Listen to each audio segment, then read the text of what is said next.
ito yung ating website nung wala pa tayong nakakonect na database papunta kay website. So, bale, ang ating gagawin is, i-connect natin yung database ni student record papunta kay website natin. Okay. So, sa ating index, wala pang nakalagay yun na content, maliban sa header and footer, pero mag-add tayo ng file dito. Add tayo ng file, and then, lagay natin connection. Although, pwede naman kahit lagay nyo lang connect or connect DB, kayo na maglagay ng preferred yun na name. Okay, so ito yung kanyang laman ni connection. Tapos dito sa connection, ito type natin si PHP. Yan. Huwag nyo na siguro kalimutan yung end. So, sa akin kasi ginagawa ko, nilalagay ko na agad yung start at end tag ng PHP. Then, ilalagay natin yung host. Ang i-assign natin sa kanya is yung ating local host. Kasi, nakalagay yung ating website sa local host ng ating PC. Nasa Apache SAM.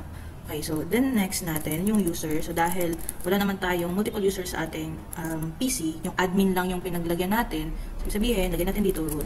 So automatic administrator ibig sabihin yan. Then maglagay tayo ng password. Okay, so dito sa mga nilalagay tayong variable, pwede natin ilagay na, for example, tinatamad yung ilagay yung password, so PW or pass, pwede namang ilagay yon. So dito ilalagay ko lang yung buong word na lang. Password. And then ang i-assign ko sa kanya ay blanco lang. Dahil wala naman ako sinat na password ng aking database. And the next is yung database. So, please, i-connect ko sa kanya yung pangalan ng database ko. So, dito, medyo madami nakalagay ng mga database name. Yan. Ang kukunin ko lang is itong area na to. So, ito, highlight ko lang para iwas typo error ako. So, pwede nyo namang imano-mano yan. Baka dito ako banda nag-highlight kasi dito hindi ma-highlight. So, ito, i-highlight ko lang pag ganyan. Okay, so, copy ko lang to. Then, tawag dito, single ko, then paste ko siya. Okay, so, pwede naman i-type ha kung sakali. So, akin lang, para lang sure na hindi ako mag-typo error.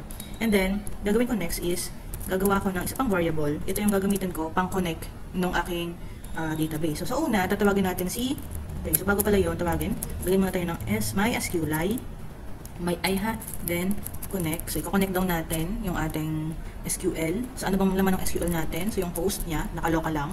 And then, yung kanyang user ay naka-root, yung naka-admin. And then, yung kanyang password ay blanco. At yung database name niya is itong student record DB. So, lagyan ko ng database. Yan. Tapos, pag okay na yan, semicolon, huwag kalimutan, then, if connected, pwede naman gamitin yung if connected yan. Diretso na, lagyan nyo lang nandito, echo connected. Yan.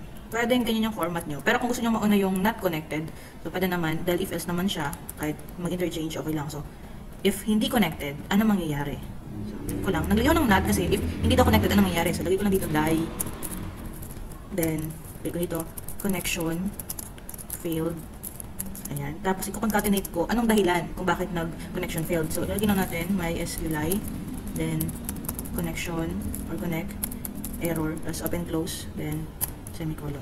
Okay. So, yan lang yung gagawin niya. Ibig sabihin, pag nag-disconnect, may message na malalagay. At least maintindihan natin kung ano ba yung pinaprom or anong dahilan bakit nagkaroon ng error. Then else, if connected siya, echo natin yung kanina. So, connected. Then semicolon natin. So, pag okay na to, kung mapapansin nyo, pag na-refresh natin, wala pang nakalagay na output. So, dito kasi sa index, kailangan muna natin tawagin si connection DB. So, gagamit tayo ng file inclusion. Okay, so, based sa hierarchy ng ating mga nakalagay na file, si connection is same sila ng folder location ni index. Okay, so pag ganon, gagawin nyo, copy ko lang to para lang mag-type. Okay, so dito, instead na may include, kaya tayo nagkaroon ng include kasi yung laman ni header and footer nasa loob nitong include. So pag nasa labas ng include, ibig sabihin, kalinya niya si index, so ang gagawin natin, connection lang, yan lang. Dahil hindi siya sa loob ng folder. Okay, so pag control S natin, then refresh natin, magkakaroon siya ng word na ganyan. Pero para lang hindi natin magagalaw-galaw o hindi siya gaanong sagabal dun sa ating main na mga pages, ilalagay natin yung connection dito kay include. So paano ba maglagay nun? So click nyo tong folder na to, itong file natin na gustong i-move, i-click nyo lang, then i-hold nyo lang yung button ng mouse, then drag nyo papunta dito. So pag nag-highlight na siya, ganyan, bitawan nyo. Then may nakalagay, are you sure you want to move connection PHP into include? So move lang natin. Tapos, kung na-move na natin, mapapansin nyo, pag nirefresh natin to, magkakaroon siya ng error. Sabi dito, wala daw siyang alam na file na nakalagay is connection PHP. Hindi daw niya malocate yung directory. So, para malocate, kasi nga nasa loob siya ng folder ni include, lagay natin dito, include, tapos ganyan. So, automatic naman yan nakalagay.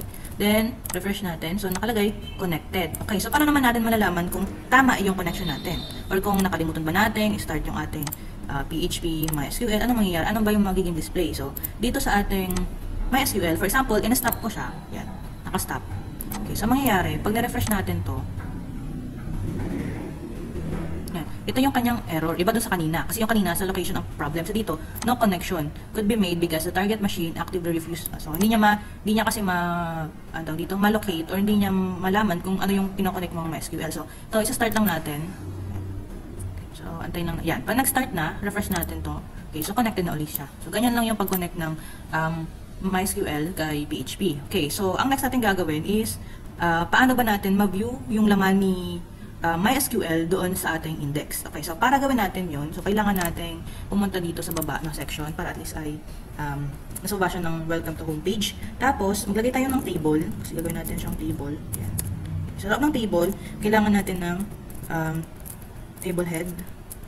Okay. Sa table head, kailangan natin ng table row. Sorry, mali. Table row. Yan. Tapos sa loob ng table row, ilagay natin yung mga heading niya, table heading. Okay, so una, lagay ko lang ID. So, ang pattern ko nung paglagay ng heading is based kung ano yung gusto natin i-display sa ating website. So, dito, man tayong ID, name, username, at password. Yan yung gusto kong i-display niya papunta dito sa website. So, ito yung ID. So, copy ko lang siya. Although may mabilis na paraan, ito lang muna. And then, ID. Tapos, lagay natin dito, name. And then, yung isa is username.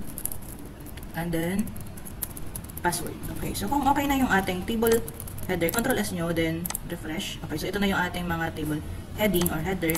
Then sa baba naman, mag-add tayo ng table body. Okay, so table body, ilagay natin yung table row. So sa table row, maglalagay tayo dyan ng PHP. So mag-add na lang tayo dito ng PHP. Yan, ay sorry. Mag-add lang ako ng tag para hindi na makalimutan mamaya. Tapos sa loob nun, kailangan natin tawagin yung query natin o yung table na meron tayo sa ating database. So, lagay ko lang dito, query.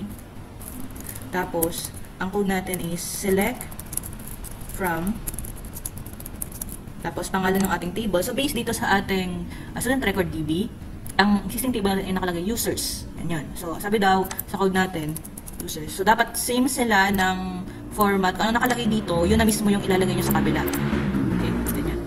Okay, so ano bang ibig sabihin nito? Sabi dito sa ating query, i-select daw natin lahat, itong asterisk is lahat ng data galing kay users. Okay, so i-fetch na daw yung data galing doon.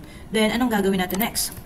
So, kailangan natin maglagay ng variable ulit, so users. So, pwede naman to kahit view or anong ilagay yung variable kasi user-defined naman siya. So, users, then MySQLi, query, okay, so query, and then, natin dito, pangalan ng ating connection. So, dito sa ating code sa connection, nakalagay con, yan mismo yan.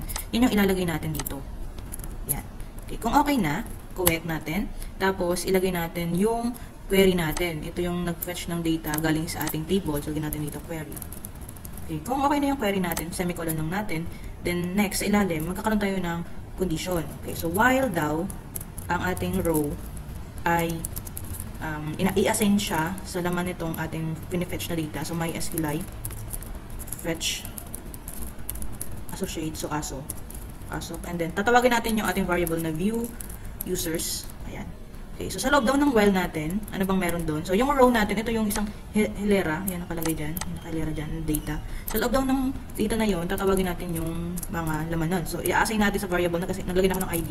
Tapos, tawagin natin yung row na yon, and then yung specific nating data field. So dito, dapat kung anong nakalagay na format, for example sa ID, naka lowercase, dapat dito sa loob ng ating nakabox na yan is lowercase din. Then, ang next is, maglagay kayo ng name, dahil yun yung nakalagay sa ating database, ito siya. Then, lagyan natin dito. Tatawagin natin muna si row, para alam natin na yung row na yun yung kukuha ng data, then, yung name. Then, dito sa kabila, yung username pala, so username. Okay, so, pwede kayo mag-assign dito ng uname kasi variable naman siya. Pero, hindi na kayo pwede dun sa kabila. Itong dito sa row. Kasi itong sa row, ang kanyang format ng pag-fetch ng data is kung ano talaga yung nakalagay dito sa data field natin. So, dito, username. Then, next is yung ating password. Okay, so, assign natin row. Tapos, password. Okay, so, kung okay na yung ating pag-assign, so, gagawin natin, gagawa tayo ngayon ng table. So, pwede namang i-end nyo tong ating PHP, tapos gagawin nyo siya gamit si HTML, or pwedeng, di ba, pwede yung sa loob ng PHP merong laman na HTML tags, or yung HTML tags nasa loob nun si PHP tag. So dito, ang ilalagay ko lang, nasa loob siya ng PHP tag, yung ating HTML tag. So tatawagin lang natin si, okay, double quote natin, para lang tayong nag-BBR, pero dito, ang tag na gagawin natin is yung si table row. So dito, semicolon ko lang, then, yan. Okay, next. Okay, so dito sa baba, para lang maset natin agad yung ating end ng ating table row, dyan na nakalagay na. So sa gitna nun, tatawagin natin ngayon yung mga table data.